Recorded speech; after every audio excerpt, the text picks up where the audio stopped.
And I am a third year studying computer science and minoring in education. I also go to UC Berkeley. Go Bears! Okay, we're here to learn today how to get ourselves organized. So the first thing, let's talk about how you were organized in high school. What tools did you use for time management in high school? So one thing that our school required us to use was planners. And I'm very happy that you guys, Denman also has planners. I think. Where's the planner? We're going to go get a planner. Keep talking, Mr. Canfor. So pretty much what we used to do, our teachers always used to write some kind of blurb on like the first slide of any kind of presentations they used to show. Yeah, anyway, these are our planners. And one thing that our teachers used to do was include a small blurb at the beginning of each slide to say like, okay, what assignments are due. And then in something like this, where you have a planner, we would simply write down each. And if there's any like long-term assignments, assignments that would take like up to 2 or 3 weeks, instead of just including it once on like Monday and then saying that it's due like 2 Mondays later, what I would do was like maybe the week after something is assigned, I would go ahead and say, okay, checkpoint on this assignment and so on and so on. Oh, I love that. Great tip. Okay, Bob. Yes, so similar to Nikhil, I use similar planning strategies in high school. Specifically, our teacher will give us a syllabus at the start of the school year. And then within the syllabus, you can find the due dates for major assignments. Let's say for an English class, that will be an essay, or for the math class, that will be midterms or finals. So once I get those syllabus, I will immediately input those major dates on my calendar and then make sure they will send me reminders the week before, 3 days before, and the day before to keep reminding myself those big days are coming up so I can review for those assignments or prepare for them accordingly. And then aside for that, in terms of like daily preparation and daily scheduling, for every morning, I will list out all the objectives or all the activities I want to be done for the day. And then by the end of the day, I'll revisit those notes to see whether I completed them all or what future actions I need to take in order to finish them. And then for that night, I will start brainstorming what kind of tasks I need to be finished by the next few days. And then do the same thing on the next few days. And then just repeat that. I think that's a very good strategy in terms of life planning for high schools. Okay, I like that. So you used a digital calendar instead of a paper planner for high school. Correct. And which digital calendar did you use? Yes, so a lot of my friends and we either use Google Calendar or the calendar come from your come from MacBook, or if you have a PC, there is also a calendar in there. So you can digitally insert like different time slots for like different calendars. The application of those scheduling apps are pretty similar across different models. So the strategy can apply to all different devices on whatever you are using. Okay, thank you. So that sounds like effective time management. Now, how do you schedule in fun or sports or after-school activities? Well, we would have to kind of like plan our schedule a lot earlier, like for a specific day. We would make sure that we allocate a certain amount of time or have enough time to actually do this kind of fun activity, and then maybe after that, like immediately get into the study mood. And just getting into the habit of that was what I used to do a lot in high school.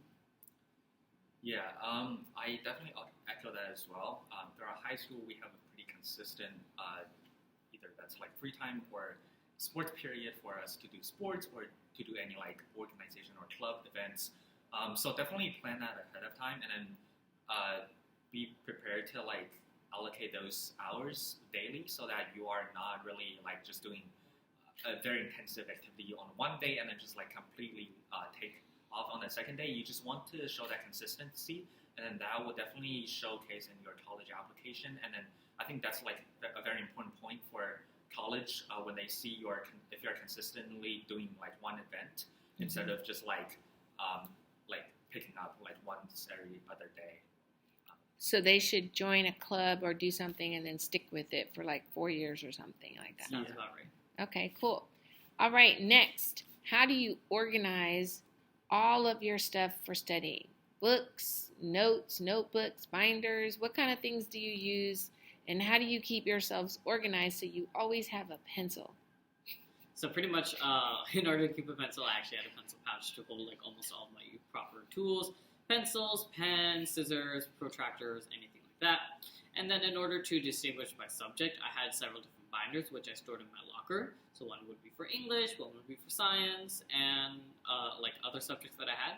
Then I had one general folder, which would store like a lot of like important flyers given out, maybe some homework. And then whenever I was like done with some homework, I would go ahead and put that back in my like binders, and then that way I can only have to hold on to like a small amount of content rather than so much. Did you have one binder for all your subjects? No, it was never like that. You had a binder for each subject? Binder for each subject. Okay. Yeah, again, pretty similar to Nikhil. I personally had a pretty complete set of stationery, which includes pen, pencils, highlighter, rulers, or just like anything that needs to be used across different classes. Obviously, the stationery you use in math or science classes are a little bit different compared to like English classes or history classes. So just like carrying a wide range of stationaries never hurt. And in terms of like class materials and then how to organize those, I also use a pile of binders, so like each binder for each subject.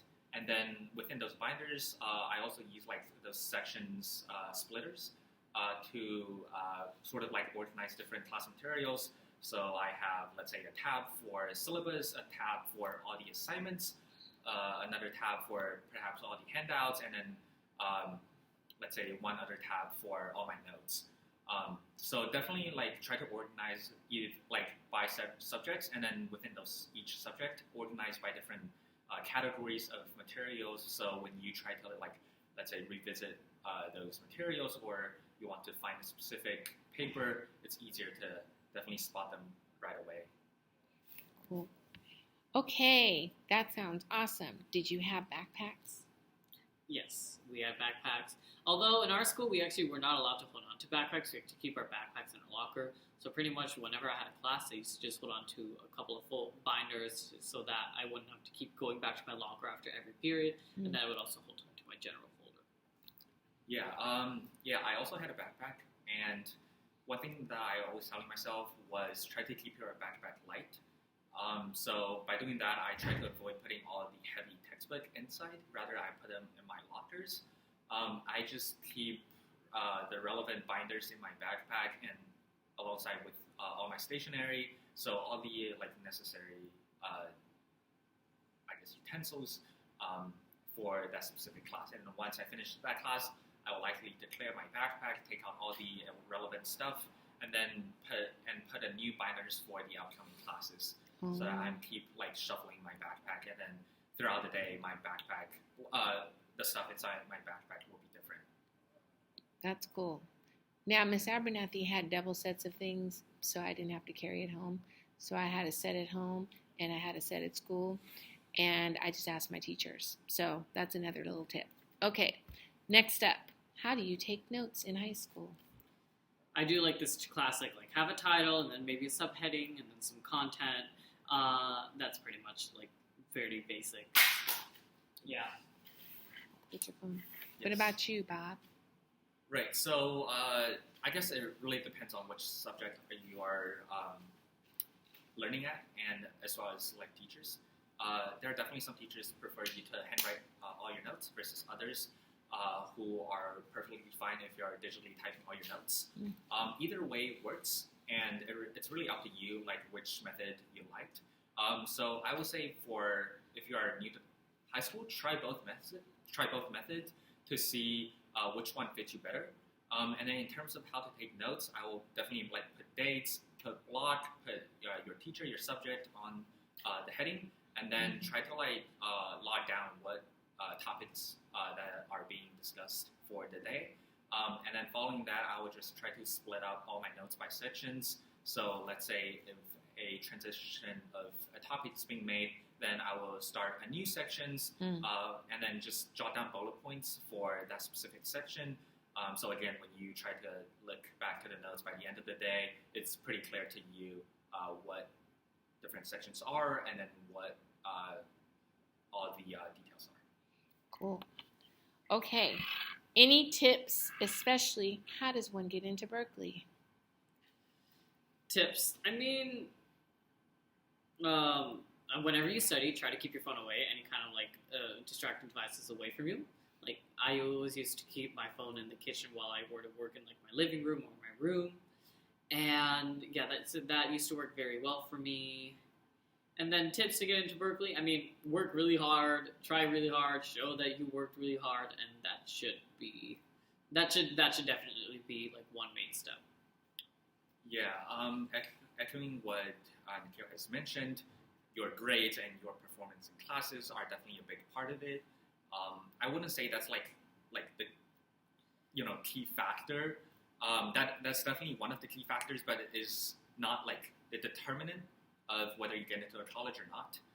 So I would say definitely keep your grades and try your hardest on all your classes. That's definitely one area that college admissioners look into.